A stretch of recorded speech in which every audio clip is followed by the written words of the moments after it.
Onward, author, Edwin J. Fielner. Founder, board member, former board of trustees, chairman, ex-president, 1977. 2013, 2017, 2018. 2017, 2018 of the Heritage Foundation. Former executive director of the Republican Study Committee. Author of 9 books, editor, columnist, chairman, Town Hall Com. In an enthusiastic afterword, Heritage Foundation founder and conservative elder statesman Fielner focuses the reader on a key lesson that the conservative movement learned over the years and during the Trump administration. Focus on personnel.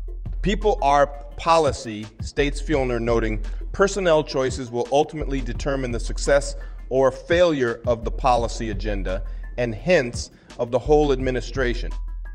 That view informs Project 2025's intensive organized focus on early recruitment, vetting, resumes training, establishing an administrative curriculum, and preparing teams of experienced department advisors to shepherd conservative and loyalist nominees into key positions of government. They conservative Christian rule, writing army, while clearing out career professionals. Fielner is clearly proud of the Heritage Foundation's role in the Trump administration, taking credit for the administration's adoption of 64% of its organization's policy recommendations. As a result, he states, the Trump administration cut taxes and eliminated unnecessary regulations, creating a growing economy and the lowest unemployment rate in 5 decades, including among minorities and women. Solutions based on the core principles of free enterprise, limited government, individual freedom, traditional American values, and a strong national defense. Commentary.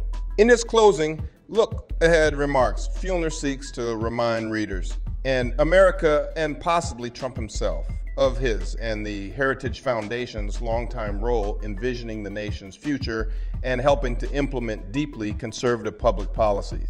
He clearly hopes a future Trump or other GOP president will enact many of the far more radical steps proposed in the new blueprint. What's left unsaid by Fielner, rather remarkably, is any mention of the extremist shift the Heritage Foundation and other conservative groups have made since the Reagan years to now. Back to call for autocracy. A supreme leader. It's a far cry from the Republican Party vision documents of the 1980s or even 1990s. Fielner is silent about the harms of unbridled authoritarianism, the evisceration of checks and balances, and the incredible negative backlash Project 2025 would direct against groups of Americans, as well as immigrants, the very population that forms the backbone of the United States. America remains a nation of immigrants.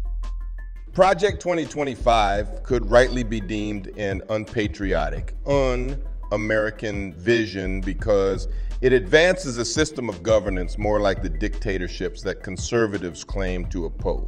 Here, Christian conservatives repeatedly cite Viktor Orban's autocratic regime in Hungary as a useful model for their newly muscular cultural war on gender and diversity and their attacks on big tech and companies that they fear are influencing America's youth to embrace progressive values and principles such as equality, human rights, and democracy.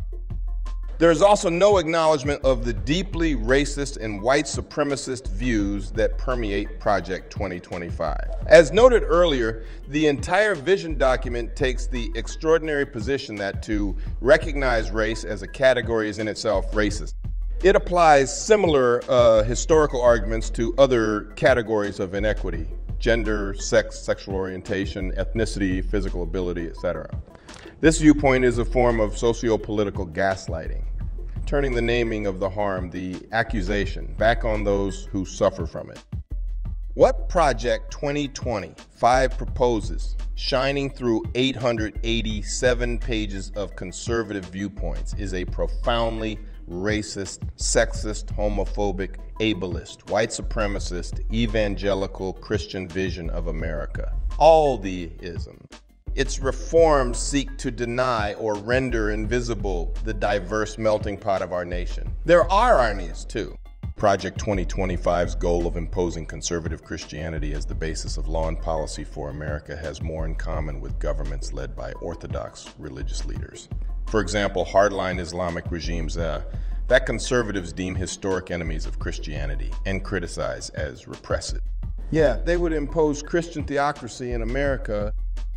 Looking ahead then, Project 2025 represents what many U.S. mainstream analysts and media have warned.